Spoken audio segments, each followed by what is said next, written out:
Okay, somebody can read the topic.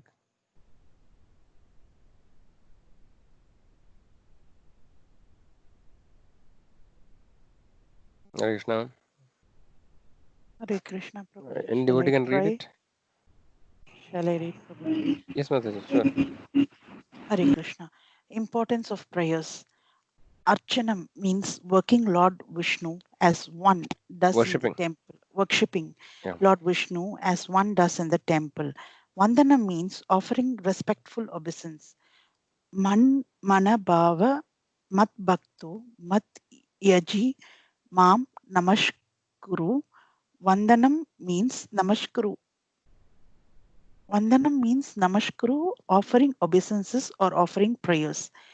Vandanam. Although prayers are a part of deity worship, they may be considered separately like the other items, such as hearing and chanting, and therefore separate statements are given herewith. The Lord has unlimited transcendental qualities and opulence, and one who feels influenced by the Lord's quality in various activities offers prayers to the Lord. In this way, he becomes successful. In this connection, the following are some of the offenses to be avoided. A. To offer obeisances on one hand. B. To offer obeisances with one's body covered. C. To show one's back to the deity. D.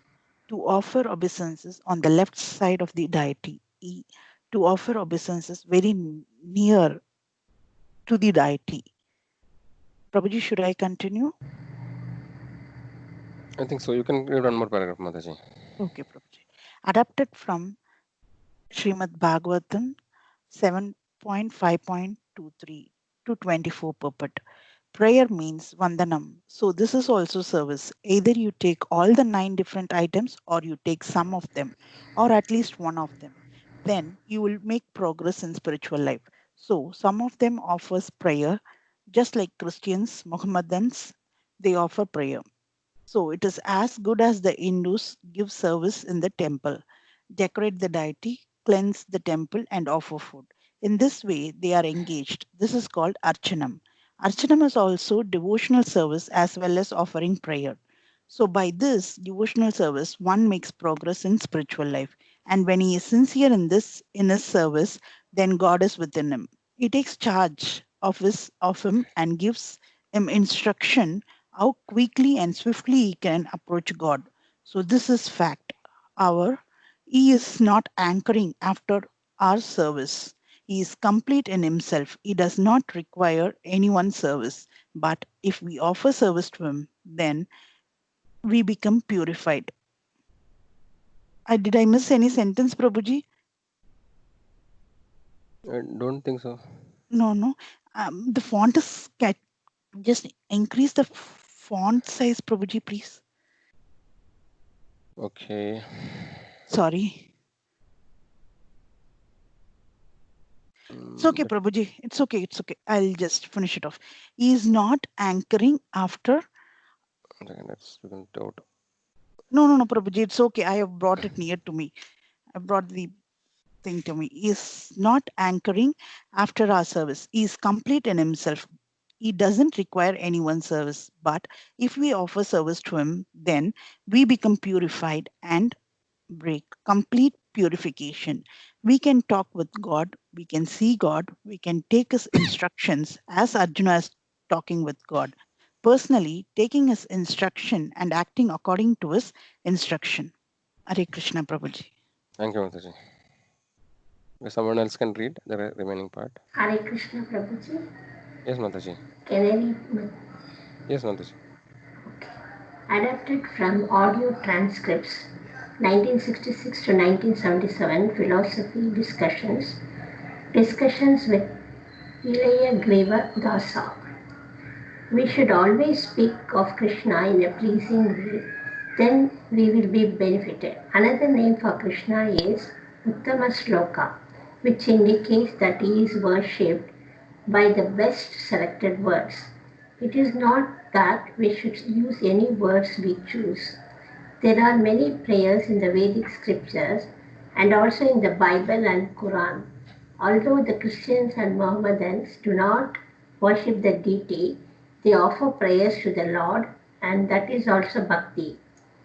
Archanam Vandanam, adapted from teachings of Lord Kapila, son of Devaki, chapter 15. According to great learned scholars, the whole Bhagavad Gita contains many authorized prayers, especially in the 11th chapter, where Arjuna prays to the universal form of the Lord. Similarly, in the Gautamiya Tantra, all the verses are called prayers. Again, in Srimad Bhagavatam, there are hundreds of prayers to the Lord. So a devotee should select some of these prayers for his recitation. In Skanda Purana, the glories of these prayers are stated as follows. Devotees whose tongues are decorated always with prayers of Lord Krishna are always given respect even by the great saintly persons and sages. And such devotees are actually worshipable by the demigods. Those who are less intelligent want to worship different demigods for some material gain rather than worship Krishna. But here it is stated that a devotee who is always engaged in offering prayers to the Lord is worshipable even by the demigods themselves. The pure devotees have nothing to ask from any demigod, rather, the demigods are anxious to offer prayers to the pure devotees. In the Narasimha Purana, it is stated, any person who comes before the deity of Lord Krishna and begins to chant, Hare Krishna Prabhu, just scroll, okay, begins to chant different prayers, is immediately relieved from all the reactions of sinful activities and becomes eligible without any doubt to enter into Vaikuntha Loka. Adapted from chapter 9. Yes. Nectar of Devotion. Nectar of Devotion. Okay, thank you, Prabhuji. Nectar of Devotion, chapter 9, reciting notable prayers. Hare Krishna, Prabhuji. Yeah, thank you, Mataji. Okay, so who all we have joined? Somebody.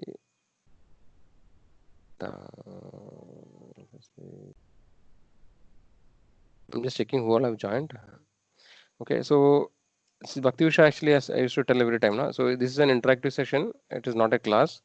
So all of us has to discuss the points which are there. So by discussion, and basically clarifying the questions, I think we can understand in more detail the topics, right? So that is why Bhakti Usha, normally the Bhakti Usha is conducted actually in person, but because of the situation now we are not able to do. So all devotees, like it will be a small group of devotees, like maybe 10 to 15 or 20. So maximum 15, like that is recommended actually. So all devotees sit in a circle, and actually, one person is called the Bhakti Usha leader. He is the facilitator. So just like in the normal discussions we have, in office or some other environment.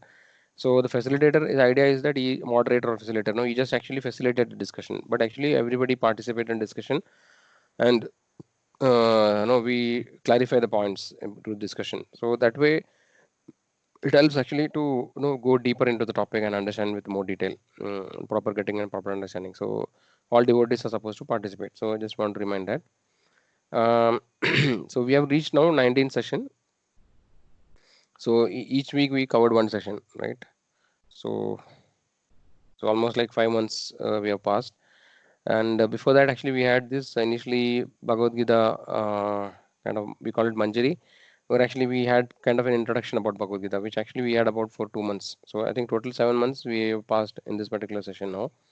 So basically, Bhakti Usha is actually a kind of a systematic course by which we can gradually understand the spiritual topics. So it starts from very basic topics like what is the difference between human being and animal, right? And then gradually what is the importance of learning from the scriptures, why scriptures are important, and gradually we go ahead actually, like what is karma, different types of karma, and then so we are discussing about the devotional service. So we already entered devotional service, and so we have seen that in devotional service there are 9 angas of bhakti. We have actually in the beginning we discussed about it, Shravanam, Kirtanam, Vishnu Smaranam, Padasevanam, Archanam, Vandanam, Dasyam, Sakyam, Atmadivetanam. So these are the 9 angas of bhakti. So one can actually attain perfection in devotional service by practicing even one of these angas perfectly, or actually we can do multiple also. So whatever process is given by our acharyas, right, in our disciplic succession, actually it comprises of doing multiple of the angas of bhakti, right? So basically, always it starts from hearing, shravanam. So shravanam is the starting process. So everybody actually starts getting any knowledge by hearing it from somebody. Shravanam. So shravanam, then kirtanam, like that it goes actually. So now we are talking about two angas actually, which is archanam and vandanam, which are interrelated actually. So archanam typically is worshipping, deity worship, which we do in the temple or no at home. If you have deities, we do archanam, right? And vandanam is actually paying obeisances, namaskara, right? In Kannada, well, namaskara. In most of the language, it is like that, namaskar, Hindi mein. So basically, but to paying obeisance to Lord actually generally means that no, we are actually basically one of the main reason why we are not able to make progress in devotion life is because of our ego, right? In the sense we have a false, we think we have a false identification about ourselves, and we everybody in the material world they want to control others, right? Nobody want to become subordinate to others. So we have discussed it earlier in many times that no, in the spiritual world, all living entities are, we all belong to the spiritual world actually, and then because some living entity, everybody has a free will, and some living entity gets a desire that he want to enjoy independent of the Supreme Lord. The Lord has created a imitation world, which is the material world.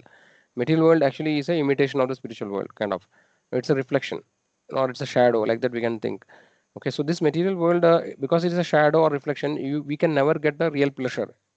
Just like no, if there is a reflection of a tree in the bank of or a tree which is standing on the bank of a river or a lake, we can see the reflection of the tree in the lake. No, but however, if there are a lot of fruits on the tree, if you try to get the fruits from the reflection, we cannot be successful. So similarly, the real happiness or real pleasure actually is there in the spiritual world, and the material world, whatever the so-called happiness which actually people are all running around, is actually kind of a reflection. It's not a real happiness. It's called Maya Suga, right? It's a kind of a reflection. So that is why in the material world, whatever we attempt, nobody can become completely happy, or completely blissful, or really happy. It's not possible. Okay, so that is why actually the devotional service is a process by which actually we can go back to the spiritual world where actually we originally belong, right? So to go back to the spiritual world, we have to again reacquire the properties which we had. So every living entity by nature, they are pure. Okay, so there are different qualities of the soul or atma which is described in Bhagavad Gita, right? So the soul actually is very pure in nature, and the characteristics of soul is very similar to the Lord, right? So that is why the living entity is known as the Jivatma, and the Supreme Lord is known as the Paramatma. So Jivatma and Paramatma are similar in qualities, but no, by quantity wise we are different actually. So the living entity Jivatma is known as Anu, and the Supreme Lord is known as Vibhu. Right? So Vibhu means unlimited, and Anu means very limited, infinitesimal. So every living entity has the quality. So the Supreme Lord has the quality of Satchidananda, which means Sat Chit and Ananda. Sat Sat means eternal, Chit means knowledge, and Ananda means happiness or bliss. So similarly, the Jiva also is of that nature. Is also Satchidananda. Only thing is that it's very small. Just like the example is given, like for example, the fire, and the fire, when there's a huge fire, or you set up a huge fire, then actually we can see that sometimes the small fragments of fire will come out. Actually, if you burn something, if you burn firewood or something, we can see that small fragments of fire actually comes out of the fire, and then it falls down and it becomes extinguished. So similarly, the living entity is like the fragments of the fire, but it has all the qualities of fire.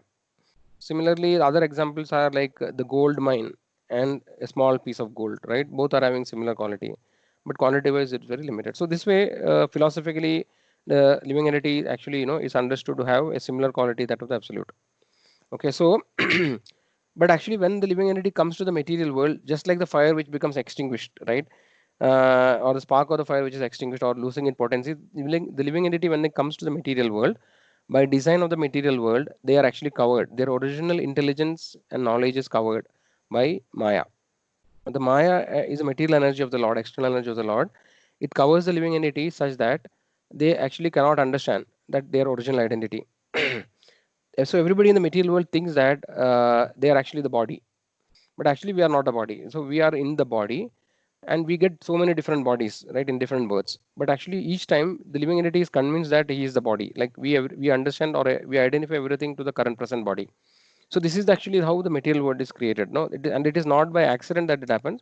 It is by design, because the living entities in the spiritual world, they want to enjoy independently of the Lord, and they were envious of the Supreme Lord. So so they actually are given the forgetfulness. So if they remember the Lord, then they cannot enjoy completely. Then they know that okay, Lord is supreme. So when they're coming to the material world, they forget actually the Lord is there, is the supreme. So that in this illusion, he can enjoy completely. I mean, it's not a real enjoyment, but a virtual enjoyment or whatever it is. So when living entity goes through many lifetimes, right? Actually, some point of time he becomes frustrated. Actually, he understand that there is no, he cannot actually attain the real happiness. Then actually he seeks for the truth. Understand what is happening here. What is the ultimate truth? Why am I suffering? Right? What happens to me after death? Where did I come from before?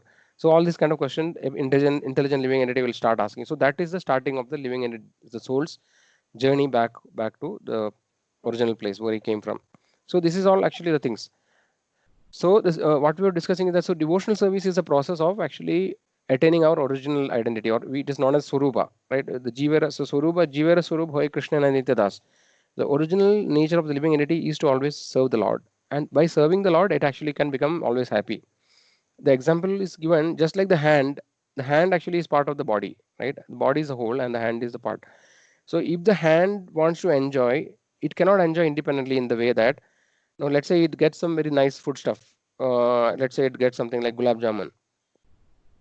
Okay, so the hand by itself cannot enjoy it, taste it, right? If hand thinks that okay, I will enjoy this gulab jamun with, and I won't give it to anybody, or I will not give it to the mouth, then there is actually the hand is not benefited, and the sorry, and the body is not benefited, right? But on the other hand, the hand which is part of the body, if it actually allows the gulab jamun to be fed in the mouth, then the mouth actually, through the mouth, the living entity, the body can enjoy, and the body become nourished, and hand also become nourished. So this way, because all the living entities, jivas, are part of the supreme Lord, right? So living entities cannot enjoy independent of the Lord actually. But on this other hand, if it tries to please the supreme Lord, then automatically all the living entities are becoming, they will all be satisfied. So that is why there's a saying called Yasmin Tushte Jagat Tushtam. So when the Supreme Lord is pleased, then all the living entities are automatically pleased, because He is the root of everything. Just like watering the root of a tree nourishes all the parts of the tree, branches, leaves, everything. Right? Similarly, if Supreme Lord is pleased, then all living everybody is pleased. So the devotional service is the process by which actually we try to go back to our original consciousness. So that is the whole point actually, right? So this is just the context. So these processes like Archanam, Vandanam, etc. are different angas of bhakti, like as we discussed. No, any of the anga of bhakti is actually capable of, is potent to provide your devotional service to the living entity. Okay, so this is the context. So now I would like all of you to give some points from each paragraph. Any questions in what until now what we discussed? Any questions, comments? If it is not, then I think we can start the discussion. So what actually is mentioned in the first two paragraphs?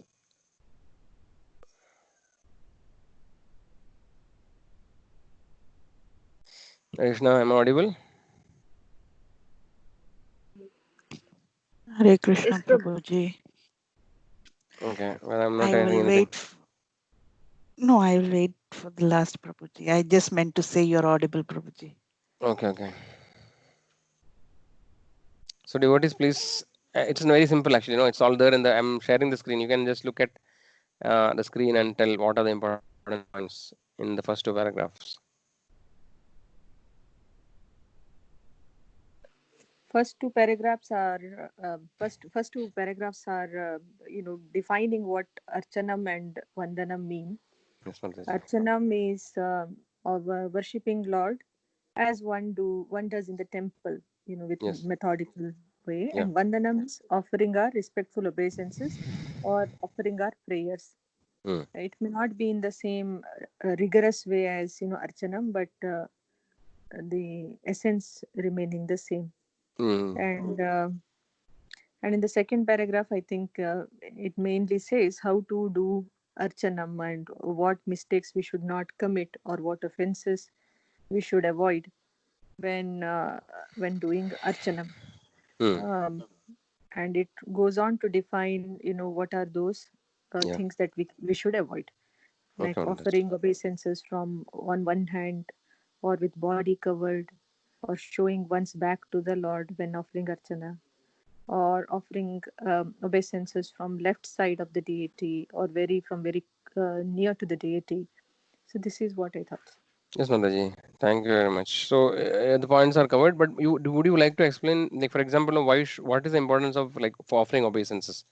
How does offering obeisances, no, like maybe help a devotee to progress in a spiritual life? It helps mainly us, in purification of our senses, Prabhuji, making us Hmm. more disciplined, and it purifies our senses.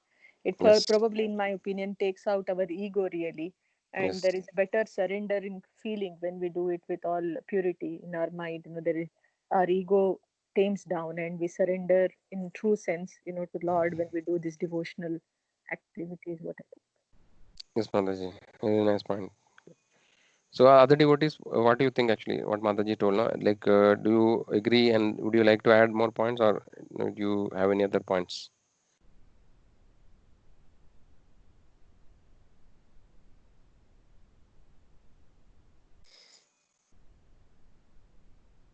Krishna. Then I'll start asking questions one by one if nobody's saying. Okay. So, what is the difference between Archanam and Vandanam?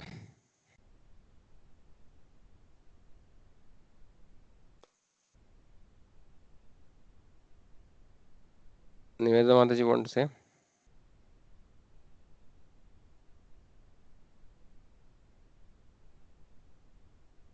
Hare Krishna.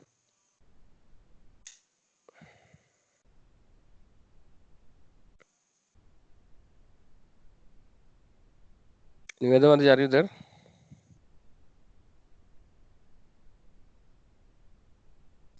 think she's not there. Some problem is there in her audio. I can see that it's paused. Huh? Okay, no problem. Let us go on.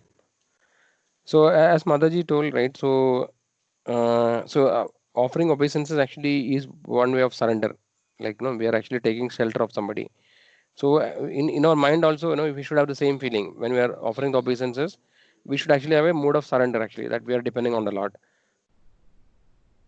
One second, huh? Some noise is coming. Yeah. So, when we pay obeisances, actually, basically we are surrendering to the Lord, right? So basically, there are two kinds of obeisances. One is known as the Sashtanga Pranama. Actually, generally the gents, right, males, they actually do Sashtanga Pranama, where actually the entire body, all part of the body, 8 parts of the body touches the ground. And for females, actually, they actually pay obeisances little differently, like kind of a kneeling down posture, actually, right? So this is the two ways of obeisances. And so regarding these different things which are to be avoided, I think, is there any doubt? I think it's clear, right? So sometimes if you go to temple, now, like sometimes some devotees may be chanting. So one hand they have some for example, chanting bit is there or something. No, then actually there's a tendency to pay obeisance with one hand, which actually is not advised. So we should pay obeisance with both hands, right? And then body covered means like you are not supposed to cover your head actually when you pay obeisance, like the face especially, right? So whatever normal dress we wear, Vaishnava dress or a dress we wear, actually with that dress we should pay obeisances without covering the face. Then other things are, I think, self-explanatory. uh, so because we are respecting the deity. So basically the deity worship is actually a different topic, which actually will come in a more advanced stage. So deities, what is the understanding about deity? What do you think are deities? I would like to hear from you. How should we consider the deities, or what you should think about the deities? Don't know, Hare Prabhuji. Yeah. Well, sometimes I feel, when we invoke God through our devotion, since Mm. God is everywhere, we see Him or we invoke Him, into deities. Really, one feeling is that I don't know Mm. whether that is. Um, Yeah. yeah.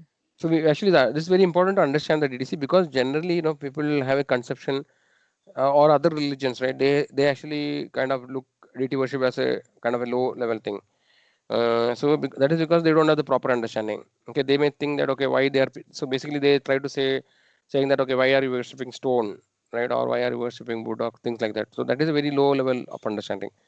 Okay, so the thing is that the Lord actually, many people, we also might have had a doubt like that. No? So many people think that, okay, why should I go to temple? Because Lord is there everywhere. Why should I go to temple? Because He's everywhere. So this is a kind of a very basic understanding, about the Supreme Lord. Actually, it is true that the Lord is present everywhere.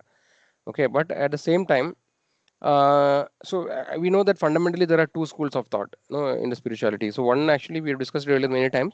One is the impersonal school of thought, and the other one is personal school of thought. Okay, from Acharyas and from Srimad Bhagavatam and various scriptures, we actually understand that the Lord actually, is not impersonal. Okay, though the energies of the Lord can be impersonal, whatever energies are there. Like we actually see the presence of Lord by various ways, right? We see the sunlight, we see the moonlight, and then we see the different things like wind. So these are all different manifestations of the energies of the Lord. But actually, generally we see that whenever there is an energy, there has to be an energetic or a source of energy, right? So the energetic and energy are different. And we see that, so there are so many varieties which are created in the universe, right? There are so many different living entities, so different forms.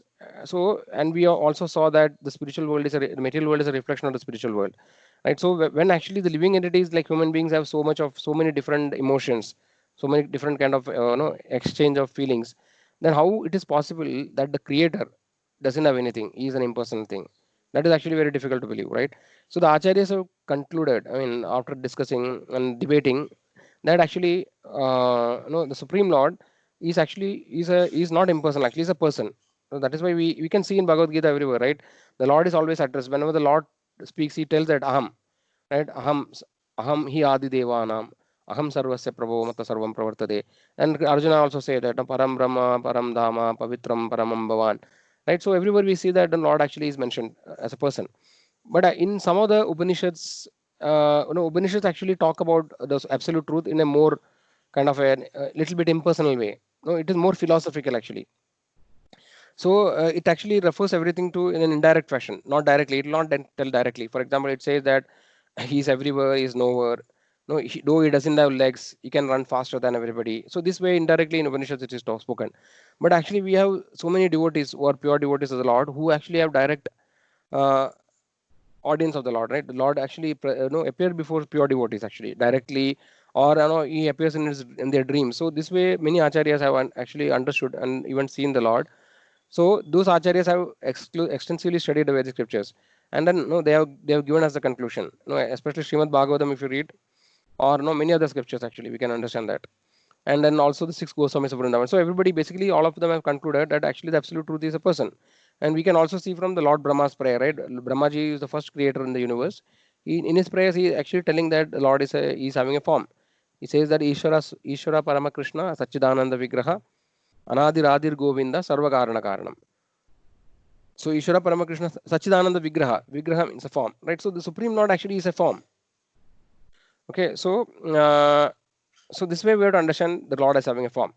Okay, so now the thing is that the Lord is omnipotent. Actually, He's present everywhere. Okay, in His various energies. So because the Lord actually is not directly manifest before us, in the material world, because because we are actually still, our consciousness is covered and impure. The Lord actually is not actually visible to us. Krishna says in Bhagavad Gita, Naham Pragasha Sarvasya Yogamaya Samavridam. Mudoyam, what is it? Mudoyam what is it? Nabijanadi. So I'll see for search the shloka. But essentially, the shloka, what it means is that Naham Pragasha Sarvasya Yogamaya Samavridam. We say that Naham means I myself, right? I am not. I am not actually revealed to everybody. Naham Pragasha Sarvasya Yogamaya Samavridam. I am covered by the Yogamaya potency. The Lord actually, one of the energy of the Lord is called Yogamaya, and the other one is actually Mahamaya. So the Lord actually is covered by his Yogamaya potency, and he is not revealed to everybody, right? But unless and until the Lord wished to reveal himself to us, we are not able to see him, because our eyes and our body is completely material. With the material eyes, we can only see material things. So even if the Lord is present before us, no, unless and until reveals. One second, no? I think a little bit disturbance is there. Can you?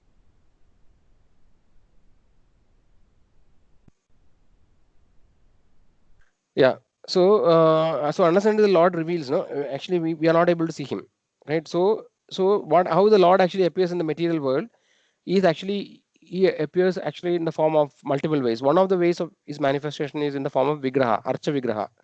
So Archa Vigraha, we should understand it is not just like a stone or a toy or a doll. Okay, because as some pure devotee installed the Lord, or no, he actually calls the Lord to be present in the deity form. The Lord actually mercifully appears in the deity. So the Archa Vigraha is actually a representation of the Lord, Supreme Lord in the material world, right? And whenever the Lord is mercifully agreeing to be present in the form as deity, okay, and this Archa Vigraha is non-different from the Supreme Lord. So we have seen that the Lord's nature is absolute. There's no difference between Lord, actually the person Lord, and his different aspects like no his name, his qualities, his attributes, everything actually is all are absolute. So there is no difference actually. So every aspect of the Lord is as potent as the Lord himself. So that is why the holy names of the Lord are very powerful, right? That is why we say the chanting of the holy names is so important. Because when somebody sincerely chants the holy name of the Lord actually is present at that time, and then that can by that process we can purify ourselves. Similarly, the deity which is installed by the proper process, like they do something called the prana pratishta, where actually the pure devotees they do the no the ritualistic ceremony, and most important is that they invite the Lord actually to be present in the deity form. So the Lord actually mercifully agrees to be present in the deity. So the deity, the Archa Vigraha of the Lord or the deity form of the Lord is actually known not different from the Supreme Lord. There is no difference between the two. So this way, this is the correct understanding of the deity. It is not just that, no, because we in some primitive times people used to just worship stone or something because no, they don't know anything.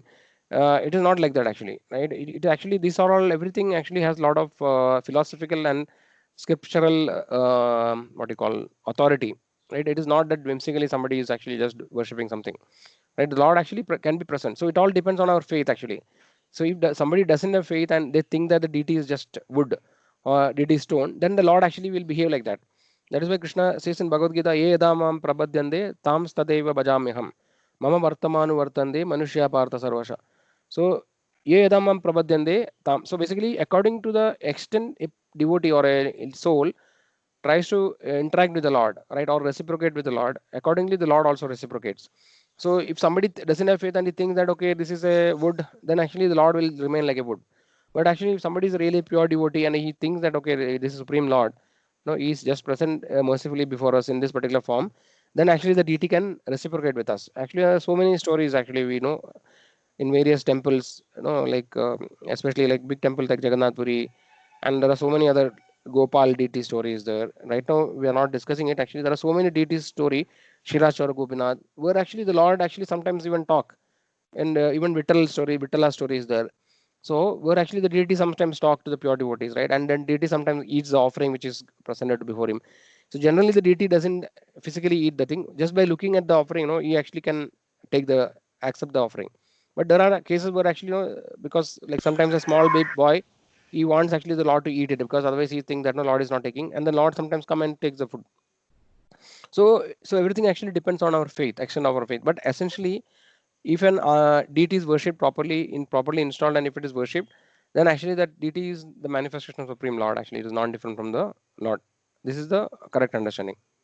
Any questions in this? Hare Krishna Prabhu, I have a question, Prabhu. Yes, Prabhu. Prabhu, that how to choose the correct path, Prabhu? Like someone in the spiritual path, someone will worship deity. Someone